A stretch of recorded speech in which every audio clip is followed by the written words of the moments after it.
Moja ya jina la kocha mkuu ambalo linajadiliwa kwa wekundu wa Msimbazi Simba Sport ni kocha Honor Janza, na kuletea CV yake ambako pia ameomba kazi pale Simba kama kocha mkuu. CV yake pamoja na historia ya ukocha. Honor Janza, nani yeye haswa? Honor Janza ni kocha wa soka wa taifa la Zambia mwenye uzoefu mkubwa wa kusimamia timu mbalimbali nchini Zambia na Afrika Mashariki. Kwa sasa anafanya kazi kama kocha mkuu wa Namungo FC Tanzania. Uzoefu wake wa kazi: timu ya taifa ya Zambia.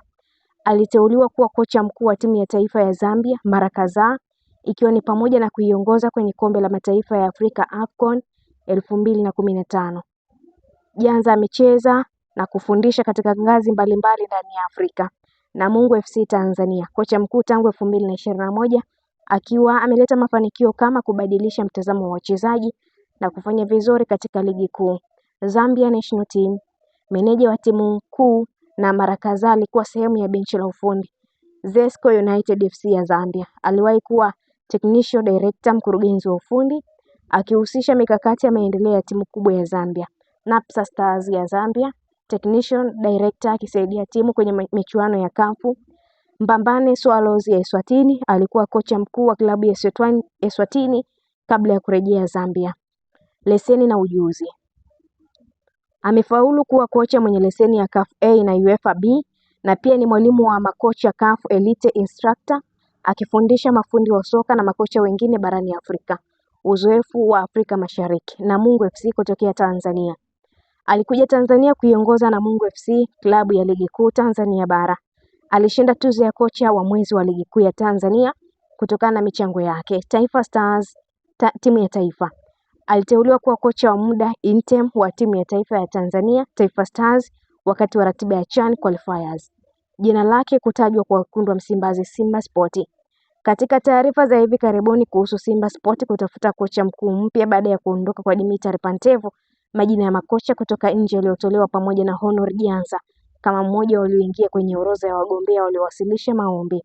Hii inaonyesha kuwa Simba Sport inatafuta kocha mwenye uzoefu wa kimataifa na maarifa ya soka la Afrika, na Janza anaonekana kuwa mmoja wa wagombea waliopata kipaumbele kutokana na historia yake kubwa ya ufundishaji na kusimamia timu. Tathmini ya uwezo wake kwa Simba Sport: uzoefu wa timu za taifa na klabu kubwa, uelewa wa soka la Afrika Mashariki, mwalimu na mkufunzi wa makocha wengine badala ya soka la Ulaya au Amerika Kusini. Uzoefu wake ni kabla ya kimataifa, lakini una muhimu mkubwa katika soka la Afrika, hasa ikiwa Simba Sport inataka kocha atakayesisitiza maendeleo ya wachezaji na falsafa ya soka ya kisasa. Mipango mikakati ya miezi 6 endapo kocha Honor Janza akipata nafasi ya ukocha Simba Sport, pamoja na tathmini ya uwezekano wa mafanikio. Mwezi wa kwanza, tathmini na nidhamu. Lengo: kuelewa Simba kwa undani na kuweka misingi. Tathmini ya kikosi chote, wachezaji wa ndani wa kigeni. Kuweka kanuni kali za nidhamu, muda wa mazoezi, wajibikaji wa wachezaji wakubwa.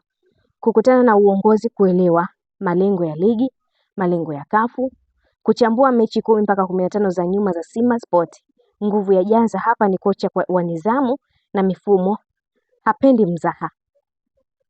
Lengo: Simba iwe na utambulisho wa wazi, mfumo unaoweza kutumia 4-2-3-1 au 4-2-3-3 kusisitiza pressing ya kati, mpira wa haraka kwenda mbele, nidhamu ya ulinzi. Kuanza kuwapa nafasi vijana, mfano wachezaji wa Simba B. Tofauti yake: si kocha wa mbwembwe, anapenda timu iwe ngumu kufungwa. Matokeo ya haraka. Lengo: Simba ianze kushinda bila kujali uchezaji mzuri, kuboresha mpira wa kona, free kick, ulinzi wa mipira ya juu, mechi za ushindi wa 1 mpaka kwa 0, 2 kwa 1 zikubaliki, kuimarisha uongozi wa wachezaji wa kongwe. Hapa Janza yuko vizuri sana. CAF pamoja na mechi kubwa, Simba iwe timu ya ushindani Afrika. Mbinu maalum kwa wachezaji wa kigeni, viwanja, waamuzi wa kafu, Simba kucheza kwa subira kafu, kuepuka kufungwa mapema.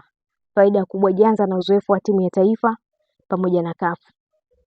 Kujenga kikosi chake, kuandaa Simba ya Janza, kupendekeza beki mmoja mwenye uzoefu, kiungo mkabaji destroyer, kuachana na wachezaji wasioendana na mfumo, kujenga ushindani wa nafasi kikosini, utulivu na mwelekeo. Simba iwe timu imara, sio ya bahati. Simba iwe imara kiulinzi, hatari kwenye mipira ya faulo, inayojua kufunga na kulinda matokeo, kuweka msingi wa msimu unaofuata. Tathmini ya uwezo wa Honor Rugyanza Simba Sports. Kipengele pamoja na alama. Uelewa wa soka la Tanzania alama 9, nidhamu pamoja na mifumo 9, CAF experience 7.5, pressure ya Simba 7, soka la kuvutia 6.5, matokeo ya haraka 8, jumla 7.8 kwa 10. Rugyanza angefaa Simba kama Simba inataka utulivu. Kocha anayejua mazingira ya Tanzania, kupunguza pressure, kubadilisha makocha mara kwa mara. Anaweza kuhendo kama mashabiki wanataka soka la kupepeta kila mechi. Uongozi hautampa muda wala mamlaka. Niliyekusomea CV hii na historia ya kocha Honor Rugyanza ni mimi Liz wa Sport. Endelea kutufuatilia mtazamaji wetu. Pia usisahau kulike, kushare, kucomment pamoja na kusubscribe channel yetu ili uendelee kufurahia na taarifa zetu mbalimbali kutoka ndani na nje ya mipaka ya Tanzania. Niliyekuandalia kusomea taarifa hii ni mimi Liz wa Sport. Hadi wakati mwingine. Bye bye.